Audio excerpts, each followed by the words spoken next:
नमस्कार। मैं पूजा शर्मा अपने श्री मैस्ट्रो चैनल में आपका स्वागत करती हूँ। आज मैं बात करूंगी लाल किताब के एक और इम्पोर्टेंट टॉपिक के ऊपर कि मतलब नाम बाद में लूंगी, पहले मैं बताती हूँ क्या है कि मतलब होता क्या है, दशा किसी और की चल रही होती है लेकिन रिजल्ट मतलब खराब कोई और प्लेनेट हो रहा होता है। तो वही है बलि का बकरा, कुर्बानी के बकरे। एक लाल किताब में टॉपिक है कि मतलब दशा गुरु की चल रही है लेकिन रिजल्ट आ रहा है केतु के थ्रू, मतलब केतु खराब हो रहा है, या दशा चल रही है शुक्र की लेकिन पीड़ित चंद्र हो रहा है। तो वही है कुर्बानी के बकरे। तो क्या है कुर्बानी के बकरे की मतलब जो प्लेनेट है अपनी जो खराबी है, जैसे कोई प्लेनेट खराब हो रहा है तो अपनी खराबी अपने ऊपर ना लेके वो दूसरे को दे देता है, तो वो है कुर्बानी के बकरे। जैसे अगर बात हम शुरू करेंगे शनि से। जैसे शनि जब भी खराब होगा तो अपने जो शनि के एजेंट है राहु और केतु, तो वो अपनी खराबी राहु केतु के थ्रू देगा। और राहु केतु के जो मिलके किससे मिलके बना है, शुक्र से मिलके बना है। तो यानी जब भी शनि खराब होगा, जब भी सूर्य शनि का टकराव होगा, तो या शनि और सूर्य एक साथ बैठे होंगे या देख रहे होंगे, तो उस केस में शुक्र खराब होगा और राहु केतु भी खराब होंगे। तो शनि जो है शुक्र के थ्रू अपनी खराबी देगा। अब बात करेंगे बुध की। तो जैसे बुध को एक बहरूपिया बोला गया है।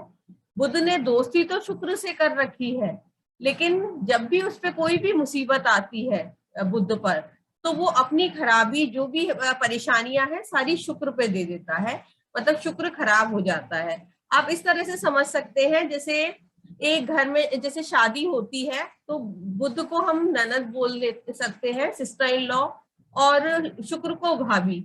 अगर जब भी कोई परेशानी हुई तो वो अपनी सारा इल्जाम भाभी पे डाल देगी कि नहीं भाभी की वजह से ऐसा हुआ है, भले ही वो दोनों में बहुत अच्छी ट्यूनिंग है, जरा सी भी गुस्सा गुस्सी हुई तो शुक्र खराब हो जाएगा उसी केस में। तो बुध जब भी खराब होगा तो अपनी परेशानी वो शुक्र को दे देगा, तो मतलब बुध का जो खराबी शुक्र के थ्रू आती है। अब बात करेंगे शुक्र की। जब भी शुक्र खराब होगा तो वो चंद्रमा पे उसकी बलाएं जाएंगी चंद्रमा के थ्रू। जैसे हम समझ सकते हैं, शुक्र है वाइफ और चंद्रमा है मदर। तो जब भी शुक्र खराब होगा तो जैसे हस्बैंड वाइफ के केस में तो वो मदर पे ही ब्लेम करेगी कि आपकी मदर के चक्कर में ऐसा हुआ, या उस केस में ये नहीं हो तो उसकी मदर पे जब शुक्र की दशा आएगी तो मदर की आईज में प्रॉब्लम आएगी। हम इस तरह से समझ सकते हैं। तो शुक्र की खराबी, शुक्र अपनी खराबी चंद्रमा के थ्रू देगा। और अब बात करेंगे चंद्रमा की। जब भी चंद्रमा खराब होगा तो अपना असर वो सूर्य चंद्र मंगल तीनों जो उसके मित्र ग्रह हैं उसके थ्रू अपनी खराबी देगा।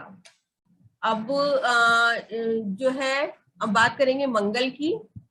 जब भी मंगल खराब होगा तो वो अपनी बलाएं केतु को दे देगा। जैसे मंगल बद है तो मंगल बद के केस में केतु मतलब वो अपने बेटे पे सारी बलाएं डाल देगा कि तेरी वजह से ऐसा हुआ। तो मतलब जब भी मंगल खराब होगा तो सारी खराबी केतु पे ही जाएगी। तो ये है कुर्बानी के बकरे। ऐसे ही जब भी सूर्य खराब होगा तब भी वो केतु को ही खराब करेगा। और गुरु के केस में भी मतलब वो अपनी खराबी, जो केतु क्या है, गुरु का चेला है, तो वो भी अपनी खराबी केतु को देगा। और राहु केतु के केस में क्या होता है कि वो खुद ही इतने पापी ग्रह हैं, वो किस पे क्या वो खराबी करेंगे। वो अपनी जो वो परेशानी खुद झेलते हैं, या उससे रिलेटेड आपके घर के सामान चीजें इलेक्ट्रॉनिक आइटम जैसे खराब हो रहे होंगे, या उनसे रिलेटेड रिश्तेदारों पे कष्ट जाएगा। जब भी राहु केतु की दशा होगी तो आप इस तरह से अगर जब भी खराबी आ रही है तो उससे रिलेटेड जो घर की चीजें हैं या उनसे रिलेटेड रिश्तेदार हैं, जैसे राहु क्या हुआ ससुराल है, ससुराल पे कष्ट आएगा। केतु क्या हुआ, हमारा बेटा है या मामा है, तो मामा परिवार में कष्ट आएगा। तो ये है छोटा सा टॉपिक बलि के बकरे का, लेकिन प्रिडिक्शन के टाइम में इसका बहुत इंपॉर्टेंट रोल है। मतलब होता यही है कि हम शुक्र की दशा चल रही है लेकिन खराबी किसी और प्लेनेट के पे आ रही है, वो खराब हो रहा है। चंद्रमा क्या है, लिक्विड कैश का कारक है, तो लिक्विड कैश नहीं टिकता है। या मदर को बहुत ज्यादा प्रॉब्लम, या आपको डिप्रेशन की प्रॉब्लम, ये सब चीजें लगी हुई हैं, तो आप समझ लीजिए कि शुक्र अपनी खराबी चंद्रमा के थ्रू दे रहा है। तो इस तरह से हम समझेंगे कुर्बानी के बकरे, जिसे हम बलि के बकरे भी कहते हैं और कुर्बानी के बकरे। तो आपको ये वीडियो कैसी लगी? मेरे चैनल से जुड़े रहिए, मेरे चैनल को लाइक, सब्सक्राइब और शेयर करिए। धन्यवाद।